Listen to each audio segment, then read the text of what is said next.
They told him to quit. The Admiral made sure they did. I was in the Navy and stationed on the submarine base in Connecticut.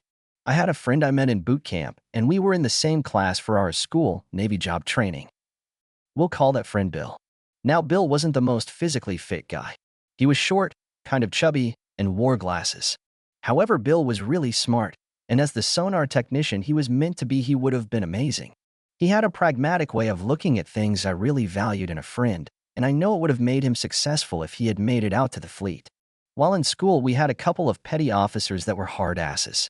They somehow convinced themselves they were super soldiers despite the fact that our jobs in that field are really nerd-centric. You get picked for that job because of your math and computer skills, not your deadlift number. Still, they were both all about being fit and working out all the time.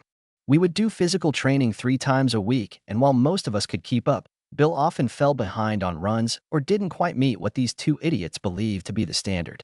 To be clear, Bill did pass the minimum requirements for fitness. He just didn't go as extreme as these guys.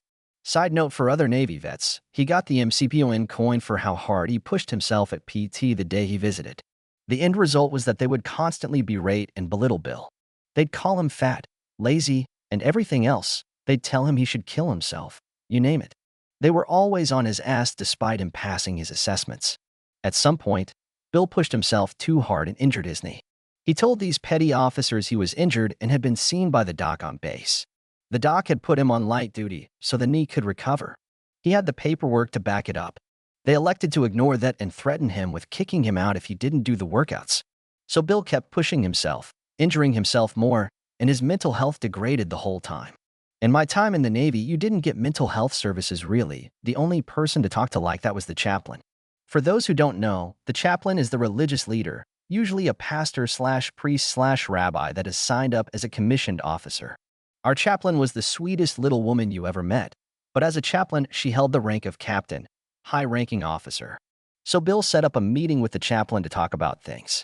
When Bill informed the petty officers he would be missing class the next day for his chaplain meeting, they yelled at and berated him more.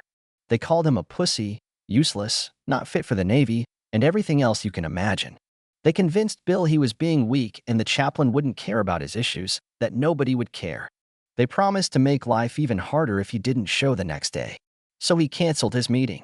Evidently, bad luck hit, and that night his girlfriend was also breaking it off with him.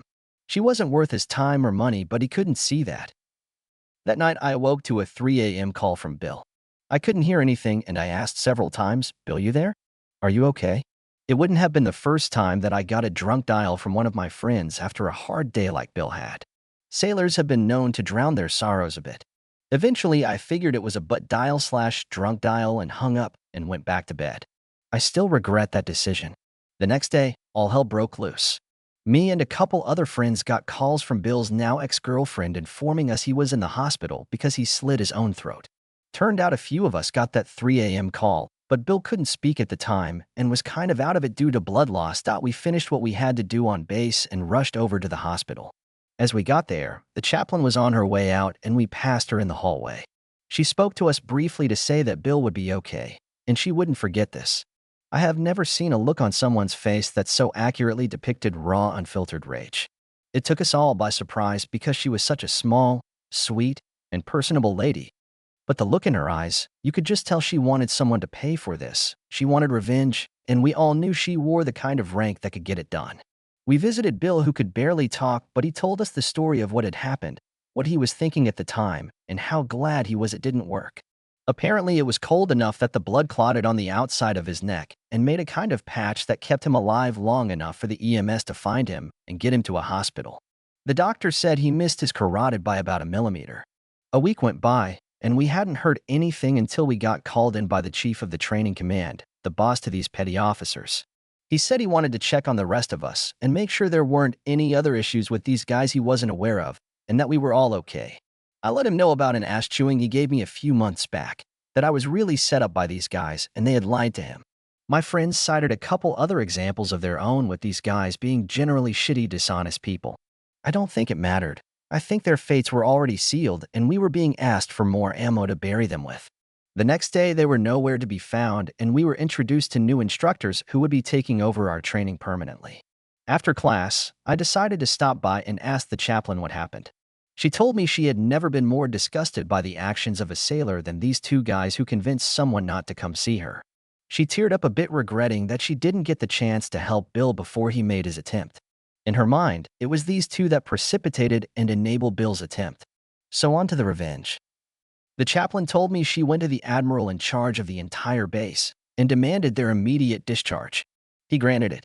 Both petty officers were immediately processed out with dishonorable discharges. I can't remember the exact charge I heard they cited for it, but I know the Navy has a way of selling BS on paper when they want a certain outcome, especially officers at that high level.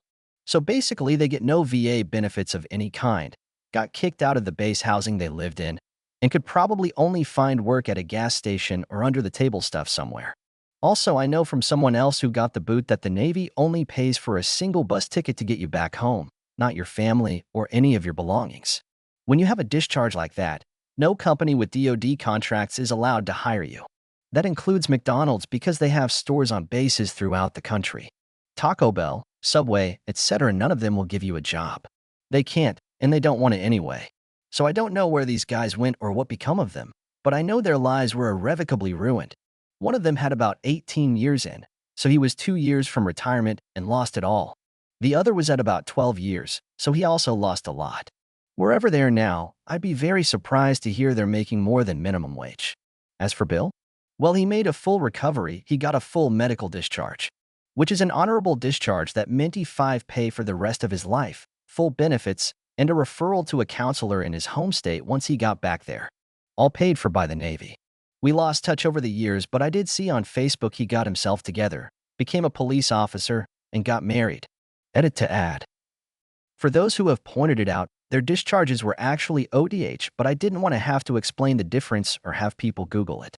We always use dishonorable colloquially for ODH/BCD because they all mean you got the boot and your life is gonna suck. But no, they didn't do full CM or any brig time, but I did hear they pushed it to ASB and lost. Also saw someone pointed out Bill wouldn't get the medical at 100% for his neck. That's also true, he wouldn't have, but they wrote it up for his knee cause it was basically bone on bone inside.